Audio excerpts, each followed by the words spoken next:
wallahi ya je bata ma lokaci. Tantance nan da shagon gida amma har yanzu. Haba da gida. Yanzu ka baka aiki yaron ka fito kana ta masifa kai ba dama ka aiki yaro sai masifa. An ba a so ni masifa ka mun dauri mana. A ce na fiye masifa. Ba dama aike ka sai ka bata lokaci ko mara kunya banza mara kunya. Banka.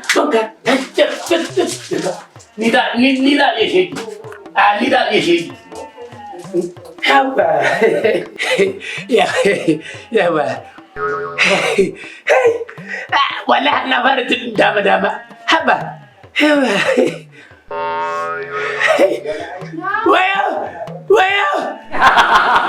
Wayo akari dua. Wayo. Lafiya mai gida kake mana ihu? Na fa lafiya akari dua. Duba hanci na. Me ne a hanci? Duba mun hanci na. Me a hanci me ka sa? Akari dua. Hanci nan na ko. Inuwa kake mai gida. Na ce miki duba mun hanci nan na. Hanci na ina gani a jiki. In ko da hancin da hanci ko a fuskar da wallahi gobara ta kama hancin nan. Haba mai gida. Allah ko wayo. Wayo Allah. Wayo Allah daga shafara. Baka gani bane a hannunka loko ne fa. Loko ne. Loko. Wayo Allah. Shi kenan na kama yawo wallahi.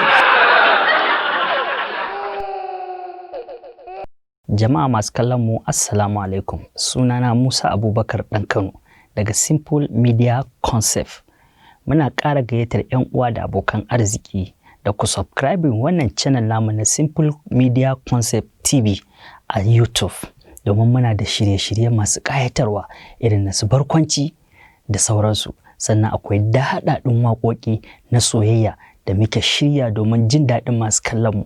Wanda in Allah ya so da ranar Juma'a da misalin karfe 8 da mu saki waƙar mu ta farko wato rayuwa.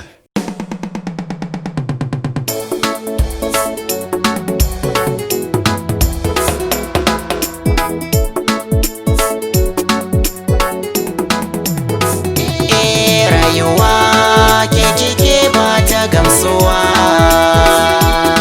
Ke shigar rayuwa tasirantuwa. Sai kina a kusa. Kai kake ba ta gamsuwa. Ginshikin rayuwa tasirantuwa. Sai kana a kusa.